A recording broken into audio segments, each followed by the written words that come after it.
आप सभी विद्यार्थियों का एक बार पुनः स्वागत है Subhash study centre YouTube channel पर। और आज का यह वीडियो क्लास 10th के छात्रों के लिए काफ़ी ज़्यादा महत्वपूर्ण है, क्योंकि इस वीडियो के द्वारा हम आपके साथ साझा करेंगे कविवर रसखान जी का जो अगला शीर्षक है कवित्व, और इसका हम आपको जो है संदर्भ, व्याख्या और काव्यगत सौंदर्य बिल्कुल आसान तरीके से बताएंगे। तो यदि आपने चैनल को सब्सक्राइब नहीं किया है तो चैनल को सब्सक्राइब कर लें और बेल आइकन को जरूर दबाएं, ताकि आने वाली प्रत्येक वीडियो का नोटिफिकेशन आप तक आसानी से पहुंचता रहे और आप इसी तरह के वीडियोस के द्वारा अपनी बोर्ड परीक्षा 2022 की विधिवत तैयारी करते रहें। और साथ ही आपको क्या करना है, इसके पहले के रसखान के जितने भी सवैये हैं उन सभी का संदर्भ, व्याख्या और काव्यगत सौंदर्य से रिलेटेड वीडियो मैंने चैनल की प्लेलिस्ट में उपलब्ध करा दिया है। आप जाकर चेक कर सकते हैं और अपनी नोट्स बना सकते हैं और अपनी विधिवत तैयारी कर सकते हैं। तो चलिए स्टार्ट करते हैं। गोरज बिराजे भाल लहलही बनमाल, आगे गैया पाछे ग्वाल गावे मृदुबानिरी। इसका संदर्भ आप कैसे लिखेंगे? सबसे पहले आपको पद्यांश के प्रथम के 2 अथवा 3 शब्दों को, यहाँ पर मैंने 2 शब्दों को लिख रखा है गोरज बिराजे, और अंतिम के शब्दों को भी इस तरह से लिखना है, ब्लैक पेन से आप लिखेंगे। फिर आपको हेडिंग डालना है संदर्भ, और संदर्भ लिखने का बिल्कुल आसान तरीका यहाँ पर हम आपको बताएंगे। प्रस्तुत पद्यांश हमारी पाठ्य पुस्तक हिंदी के काव्य खंड में संकलित कवित्व शीर्षक से लिया गया है, जिसके रचयिता कविवर रसखान जी हैं। जिसके रचयिता कौन हैं? कविवर रसखान जी हैं। और यहाँ पर आप जब भी संदर्भ लिखें तो आपको कुछ बिंदुओं का भी ध्यान रखना है, जैसे प्रस्तुत पद्यांश हमारी पाठ्य पुस्तक हिंदी आपको ब्लैक पेन से लिखना है, के काव्यखंड भी आपको ब्लैक पेन से लिखना है, में संकलित कवित्व पाठ का अथवा शीर्षक का नाम भी आपको ब्लैक पेन से लिखना है, जिसके रचयिता कौन हैं? कविवर रसखान जी हैं। और रचयिता अथवा कवि का नाम आपको ब्लैक पेन से ही लिखना है। तो संदर्भ लिखने का बिल्कुल सरल तरीका है, प्रस्तुत पद्यांश हमारी पाठ्य पुस्तक हिंदी के काव्य खंड में संकलित कवित्व शीर्षक से लिया गया है, जिसके रचयिता कौन हैं? कविवर रसखान जी हैं। और यदि आप कविवर रसखान का जीवन परिचय बिल्कुल आसान शब्दों में देखना चाहते हैं तो आपको चैनल की प्लेलिस्ट में इनका जीवन परिचय मिल जाएगा, आप जाकर चेक कर लें और कविवर रसखान का जीवन परिचय बिल्कुल आसान शब्दों में और सरल तरीके से याद कर लें। तो इसकी व्याख्या क्या हो जाएगी? गोरज बिराजे भाल लहलही बनमाल, आगे गैया पाछे ग्वाल गावे मृदुबानिरी। संध्या का समय है और श्री कृष्ण गाय चराकर वन से लौट रहे हैं। एक गोपी अन्य गोपियों को दिखाती हुई कह रही है कि हे सखी, वह देखो श्री कृष्ण के मस्तक पर गायों के पैरों से उठी धूल शोभित है।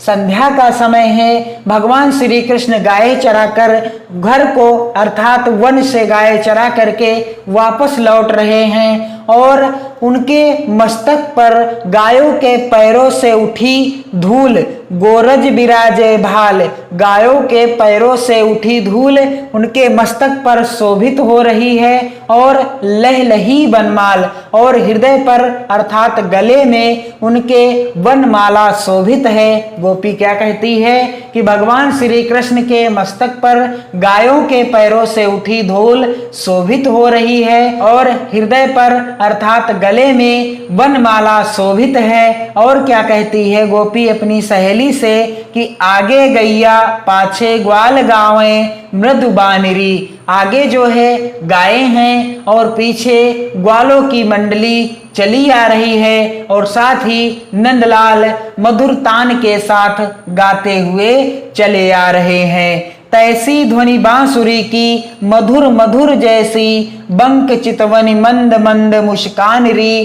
गोपी कहती है कि जैसी मधुर उनकी बांसुरी की ध्वनि है, उतनी ही मधुर उनकी टेढ़ी दृष्टि तथा मंद मंद मुस्कान भी है। क्या कहती है गोपी कि जैसी मधुर उनकी बांसुरी की ध्वनि है, उतनी ही मधुर उनकी टेढ़ी दृष्टि तथा मंद मुस्कान है, जिसे देखकर कोई भी मोहित हो जाएगा।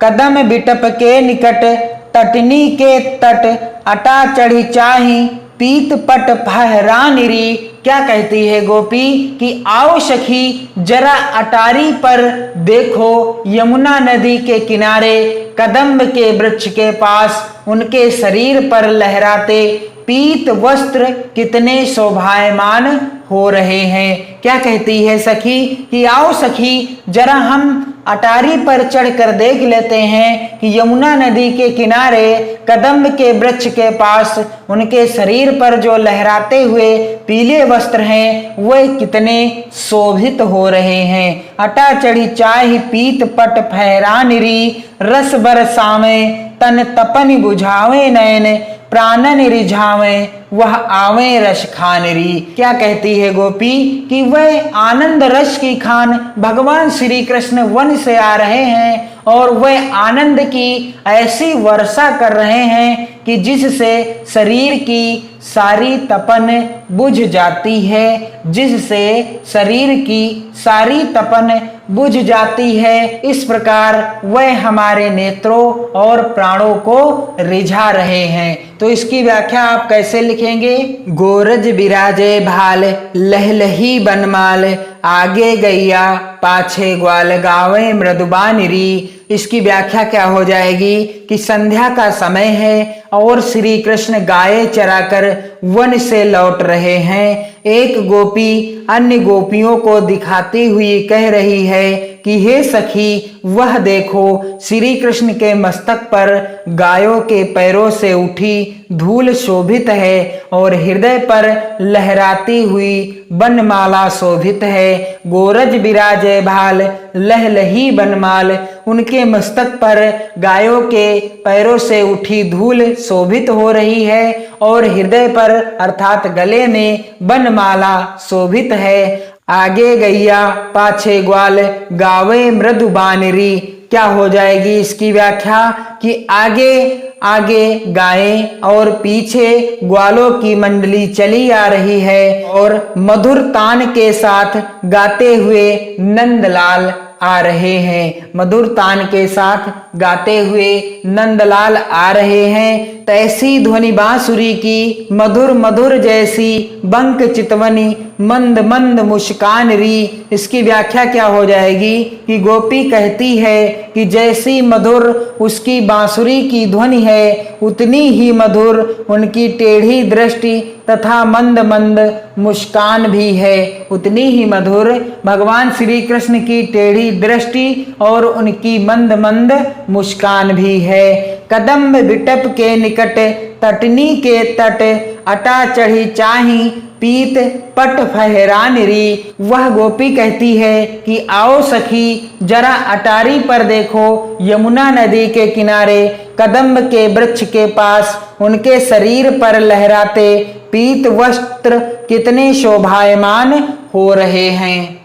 रस बरसावे तन तपन बुझावे नयन, प्राणन रिझावे वह आवे रस खानरी। गोपी क्या कहती है कि भगवान श्री कृष्ण आनंद रस की खान है और वह वन से आ रहे हैं। वह आनंद की ऐसी वर्षा कर रहे हैं कि जिससे शरीर की सारी तपन बुझ जाती है। इस प्रकार वह हमारे नेत्रों और प्राणों को रिझा रहे हैं। इस प्रकार वह हमारे नेत्रों और प्राणों को क्या कर रहे हैं? रिझा रहे हैं। तो इसका काव्यगत सौंदर्य आप कैसे लिखेंगे? आपको हेडिंग डालना है काव्यगत सौंदर्य। और काव्यगत सौंदर्य इस तरह से लिखा जाता है कि गोपी के हृदय के रति भाव की अभिव्यक्ति हुई है। यहाँ पर गोपी के हृदय के रति भाव अर्थात प्रेम भाव की अभिव्यक्ति इस पद्यांश के अंतर्गत हुई है। अगला बिंदु है भाषा। तो इस कवित्व की भाषा क्या है या पद्यांश की भाषा क्या है? ब्रज भाषा है। अगला बिंदु है रस। रस कौन सा है? यहाँ पर श्रृंगार रस है। और अगला बिंदु है छंद।